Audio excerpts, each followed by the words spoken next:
بسم اللہ الرحمن الرحیم۔ آج ہم فارسی کی دوسری کتاب کے 44ویں سبق کو پڑھیں گے۔ تو ہمارا آج کا سبق ہے حکایت نہم یعنی نواں قصہ۔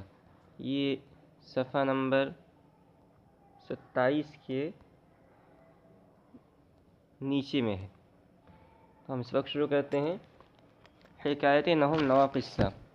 عابد جاہل را بادشاہ طلب کرد۔ عابد ایک عابد کو، اور اسی کی صفت ہے جاہل۔ عابد جاہل ایک جاہل عابد کو، عبادت گزار کو بادشاہ طلب کرد، بادشاہ نے بلایا، اپنے دربار میں بلایا۔ عابد اندیشید کہ داروئے بخورم، عابد نے سوچا، خیال کیا کہ دارو کے معنی دوا، اسی سے داروئے نکرا ہے کہ داروئے بخورم کہ میں کوئی دوا کھا لوں، تا ضعیف شوم تاکہ میں کمزور ہو جاؤں۔ تو اس نے اس نیت سے دوا کھائی تاکہ میں کمزور ہو جاؤں، کمزور معلوم ہوں کہ بہت میں عبادت میں نے کی ہے اور عبادت کی وجہ سے کمزور ہو گیا ہوں۔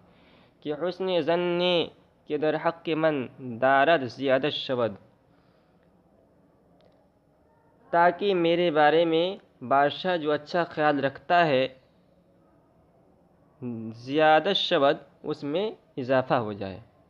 آوردہ ان بیان کرتے ہیں کہ داروئے بخورد کہ جو دوا اس نے کھائی،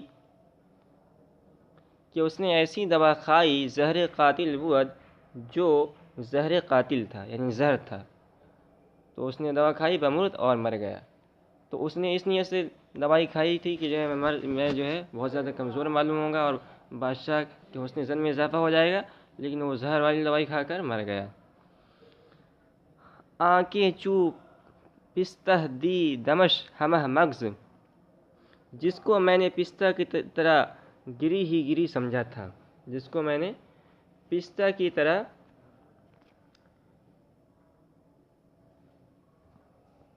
وہ شخص، آنکھیں وہ شخص چوں پستہ جس کو میں نے پستہ کی طرح دی دمش سراپا، دی دمش ہمہ مغز سراپا مغز سمجھا تھا، پوست بر پوست بود ہمچو پیاز، پوست کے معنی چھلکے کہتے ہیں، پوست بر پوست چھلکے پر ہمچو پیاز، وہ پیاز کی طرح چھلکے بر چھلکا نکلا، پوست بر پوست چھلکے بر چھلکا نکلا، ہمچو پیاز، پیاز کی طرح۔ پارسا یعنی روئے در مخلوق، کہہ رہے وہ پارسا، وہ نیک لوگ، عابد لوگ، روئے در مخلوق جن کی توجہ مخلوق کی طرف ہے، پش بر قبلہ می کنن نماز، وہ قبلہ کی طرف پیٹ کر کے نماز پڑھ رہے ہیں۔ تو ان کی توجہ اور ان کی نیت جب غلط ہے تو وہ جو ہے ریاکاری کرتے ہیں، اور گویا وہ نماز توجہ اللہ تعالیٰ کی طرف ہونی چاہیے، لوگوں کی طرف توجہ کر رہے ہیں تو گویا وہ قبلہ کی طرف جو ہے پشت کر کے نماز پڑھ رہے ہیں۔ تا زاہد عمرو بکر و زیدی، کہہ رہے ہیں جب تک تو عمرو بکر زید کی عبادت کرتا ہے، زاہد کے ترجمہ عبادت سے کریں گے۔ تا زاہد عمرو بکر و زیدی، جب تک تو عمرو بکر و زید کی عبادت کرتا ہے، یہ امید نہ کر اخلاص طلب کہ تجھ میں اخلاص پیدا ہو جائے گا، مکن کہ یہ امید مت کر کہ اخلاص طلب کہ تجھ میں اخلاص پیدا ہو جائے گا، مکن کبھی پیدا نہیں ہوگا کہ شیدی کہ تو مکار ہے، شید کے معنی مکر کے آتے ہیں، اسی سے شیدی مکار، اس میں فائد کہ شیدی تو مکار ہے۔ چو بندہ خدائے خویش خان، جب بندہ اپنے خدا کو خان پکارے، باید کہ بجز خدا نہ داند، تو اس کو چاہیے کہ خدا کے سوا اور کسی کو نہ پہچانے۔ تو یہ ہونی چاہیے ایک نیک آدمی کی نیت، اور ایک نیک آدمی کو ہمیشہ اخلاص کے ساتھ اعمال کرنے چاہیے اور اللہ کو راضی کرنے کے لیے تن من دھن سے تیار رہنا چاہیے۔